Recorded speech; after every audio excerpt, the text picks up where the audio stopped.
First of all, this budget should have been discussed on the floor of the State Assembly. The fact that it has been brought to the Parliament House tells you about the anomaly. This is not a regular thing that the state budget is discussed on the floor of the House here. But there is a story about why this budget is here and what does this budget speaks of. First of all, it speaks of the exclusions and the contemptuous nature in which the present government has dealt with the state of Manipur. The number will speak, the measures that is reflected on the budget speaks. We have talked a lot about Prime Ministers not visiting the state. Initially, at the beginning of the crisis in 2023, I was heard that the Prime Ministers did not visit. Today, I'm almost indifferent. Whether he visits the states or not does not matter anymore. But the rest of the country should know that there is no visa issue for the Prime Minister to visit the country. He may go to Ukraine and talk about peace, and his own citizens have been slaughtered and more than 60,000 people have been rendered homeless. This kind of a behavior can never be justified by anybody who swears by nationalism. It can only be done by those who swear by pseudo-nationalisms and who has a peculiar idea of nation that thrives on excluding people. Now let me talk about this budget in two ways. What does these numbers speak of?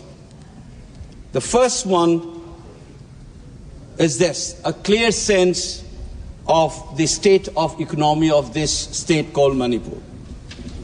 Look at the fiscal liabilities. It's 37.07% of the GSDP. What does it speak of? It speaks of a terrible state of an economy, the debt burden that the state witnesses. Look at the revenue expenditure, 61%, of which roughly around 45% goes to salaries and pension. Look at the capital expenditure, 39%. What kind of a development project or development of the state that you can sense from these numbers? Or for that matter, you look at this non-tax revenue component, 1%. I thought that this budget would have schemes to deal with this basic economic anomalies of the state. For instance, trying to look for additional or diversification of the additional sources for the non-tax revenue of the state. No, we don't have that image here. I thought that there would be measures to deal with this debt burden. There's nothing of that kind. This is a normal aspect of any budget that you expect this budget to reflect, but we don't have. But over and above this, you have this crisis for 21 months. Does that budget reflect anything on that? No, nothing of that kind. 60,000 people, how do you expect that kind of economy of a state to deal with this crisis without the help of the center? We are not asking for UN interventions. We are not asking for international financial institutions to help Manipur. We are asking for additional source of money from the federal government as a constituent state of India. You don't get anything. How do we deal with this 60,000 people who are rendered homeless, villages wiped out, women and children suffering, children not able to go to school? Had this crisis been there in Bihar or UP, you would have felt the nation in you for you to reflect on your budget.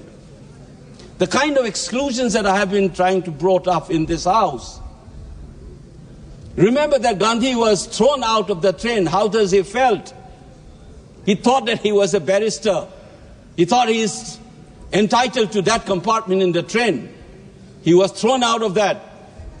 Bankim Chandra Chattopadhyay when he was told that India does not have history.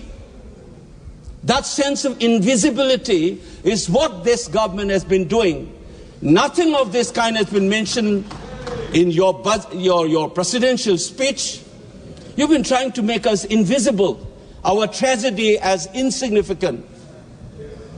And you expect the people of this state to feel like any other Indians and be proud of being an Indian.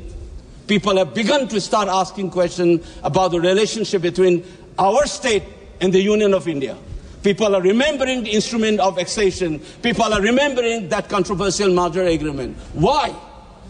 Because you have allowed the feelings to be groomed like that. And this budget is an addition to that series of action that you have conducted. I'll give one more example, which I felt as I sat in this house and listened. I've seen floods in my home state. Even the Raj Bhavan was inundated. Every year it has become a ritual. Did the budget reflect anything on that in the national budget? Does it reflect in this budget as well? Nothing of that kind. 11,500 crore, 11,500 वाला जो दिया गया था आपने बिहार को, क्यों? Because Bihar is more Indian than Manipur.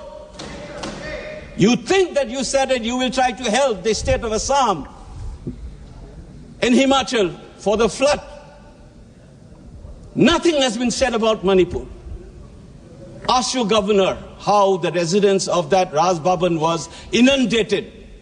Was it a foreign country? Or even if it were an ambassador's house, you would have invested. This is a state's governor.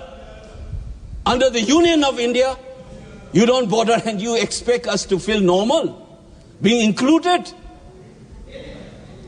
Madam Chairperson, I am representing a voice.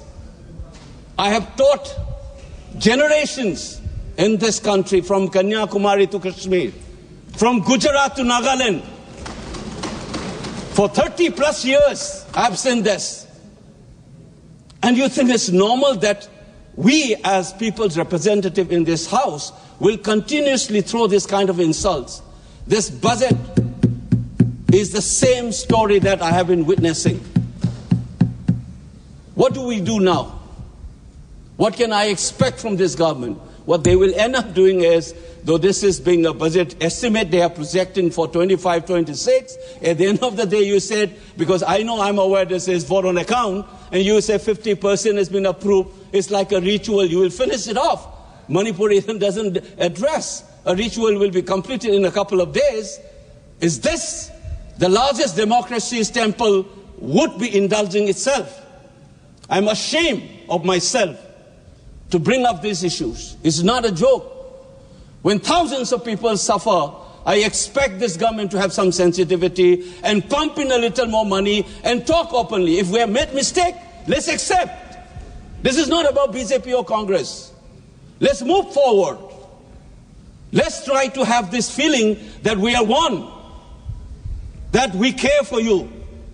And this budget must reflect that. Not a simple ritual to continue this insult and then blame the people for anti-India feeling being emerging in that space. Remember that anti-India feeling emerged in Manipur unlike anywhere in this country because of the follies of this state government. The government of this country has continuously done. None other than the Home Secretary, a retired Home Secretary of the Union government, has said Manipuris have been insulted, and the only way to move forward is for even the Prime Minister or the President to apologize. That insult continues even today. And this budget not taking care of the IDPs, not taking care of the basic needs of that economy, not taking care of the flood that has become a ritual, and you think it's going to be another ritual to pass in this floor of the House. It's very saddening, Madam Chairperson. I hope sooner we learn this and make corrective measures. I'm only wishing that one day we will be able to say that we are all Indians. We feel the same feeling as everybody else. Thank you, Madam Chairperson.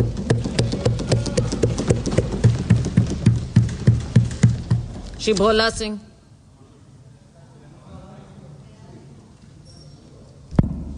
धन्यवाद सभापति महोदय। आपने मुझे अनुदानों की अनुपूरक मांगे पर